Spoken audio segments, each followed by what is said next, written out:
This is KGW News at Sunrise. PA came on, lights turned off, lockdown, nobody allowed to leave. It was just wild. Cleveland High School in southeast Portland is closed today after a student was shot outside the school yesterday afternoon.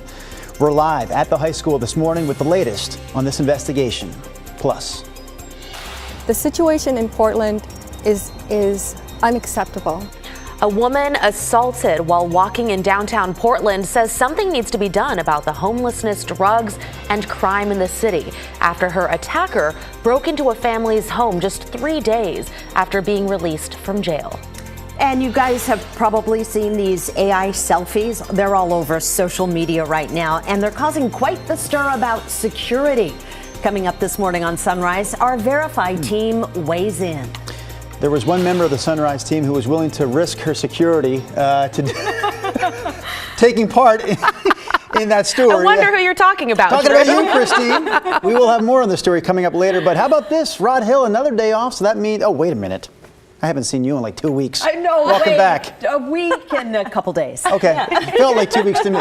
Brenda's back. Rod is still off. Daisy back in this morning for Rodney. I'm here, yes. And guys, we can expect kind of a replica of what we saw yesterday. So if you like those conditions yesterday, you are in luck.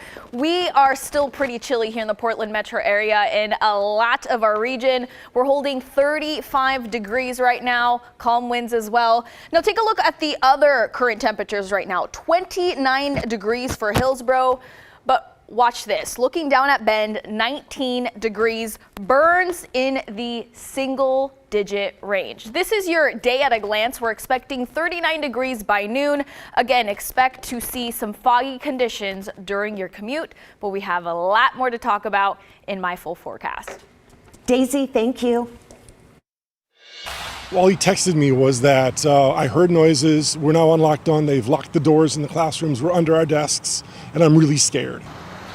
This morning, parents and students still really processing a scary situation when a shooting injured a student outside Cleveland High. It sent the school right into lockdown yesterday, leaving students unsure if they heard the shots from inside or outside the building.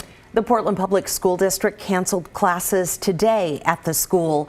And we find Devin Haskins this morning live at Cleveland. Devin, what else do we know about what happened?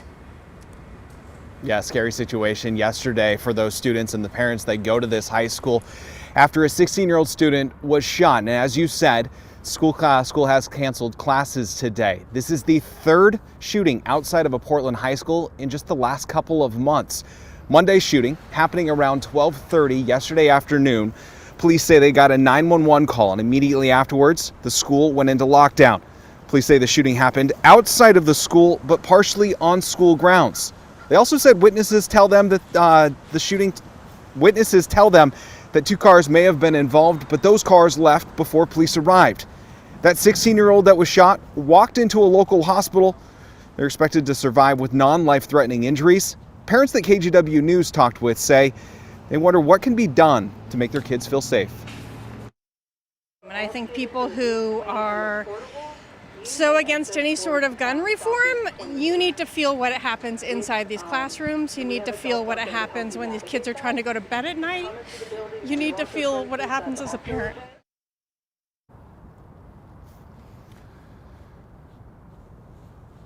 Now, in light of this shooting, the school counselors and a student support team will be on hand after 11 o'clock today if students feel the need that they need a safe place to go and they want to come here to school grounds. Again, school is canceled, but staff will be on hand to help them out. Lunch will also be given out in a to-go box during the normal school lunch period. Guys, we'll send it back to you. All right, Devin, thanks for that update. We'll check back in with you next hour. Later this morning, a Harney County judge will hear arguments both for and against continuing the pause on Measure 114. Last week, the judge placed a restraining order on the voter-approved gun control measure, blocking it from taking effect last Thursday. Oregon's Attorney General, Governor Kate Brown, and the state police superintendent are all listed as defendants in this case. Gun Owners of America and the Gun Owners Foundation are listed as plaintiffs. The Oregon Supreme Court decided against overturning this block, even after a federal judge ruled in a separate case last week that the measure could go into effect, albeit with a 30-day delay on the gun permits requirement part of the measure. KGW's Blair Bess will be covering this hearing today in Harney County and will bring us the latest this afternoon on KGW News. Take a look at this video. It shows a man breaking into a home in Northwest, all while a family was there having dinner. Even more shocking, we learned that man was in jail just 3 days before this happened. KGW's Kyla Boshi walks us through what happened. December 8th, 6:43 p.m., an 18-year-old man smashed the glass window of a family's front door in Northwest Portland. The homeowner, who was inside having dinner with the couple's 12 and 14-year-old sons, claims the attacker used a post from their wrought iron fence as a weapon. There was no thought.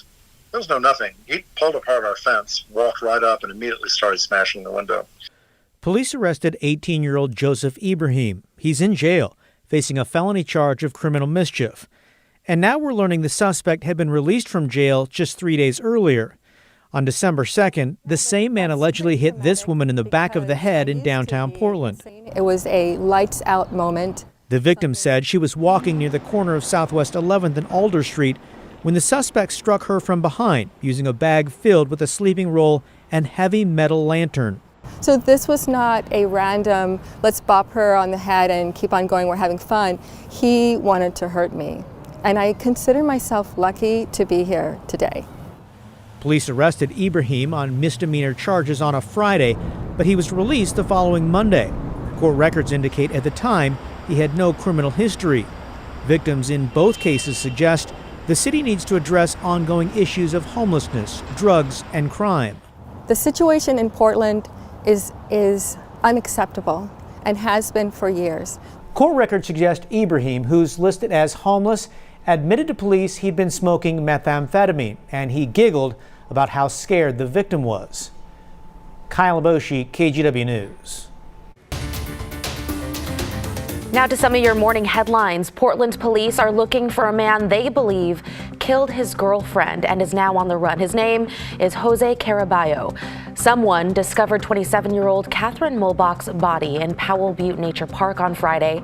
Police think Caraballo has now left the Portland area, but say he has friends and family in Oregon, California, and Mexico. If you know where Caraballo might be, call police. Crime Stoppers, by the way, is offering up a $2,500 reward for any information that leads to an arrest. Oregon's election director has resigned. Deborah Scroggins says mis- and disinformation have made administering elections extremely challenging. She also cited uncertain funding. In a House committee last week, Secretary of State Shemia Fagan said her office tracked 220 incidents of false information this year. She's now asking lawmakers to fund 4 full-time election staffers. Right now, there's only 1.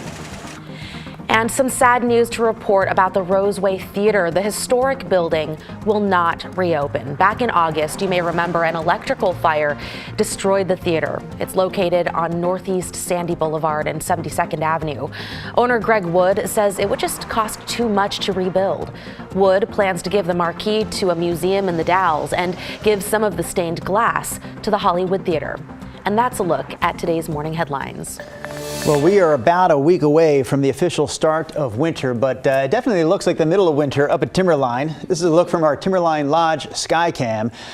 Snow on the mountains, rain coming back to the valley here shortly. Not today, though, if I understand correctly, Yes, Miss Daisy Caballero. You are right. Do you want to take over for me? I can give this to you right now. Stay in your lane. Stay in your lane, Mr. Carney. No. No, but you're right. You're right, though. We aren't expecting any more rain. We're actually under somewhat of a dry spell. So no more rain for the most part of this week. But looking at the weekend, it's a completely different story, and I'll also break it all down for you guys in just a little bit. 35 degrees right now in the Portland metro area, with winds coming out from the west at right around 6 miles an hour. So the reason as to why we are in this dry spell is because of a high pressure system.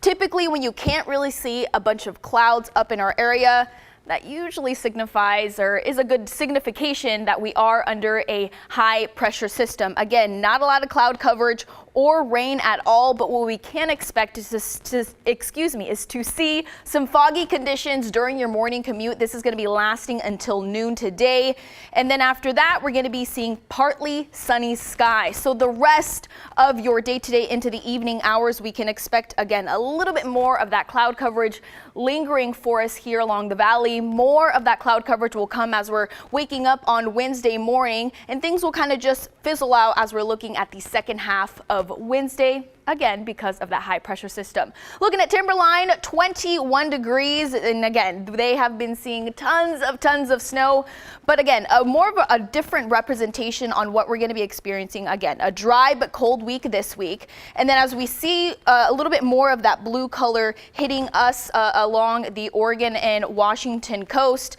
again bringing us potentially some snow showers.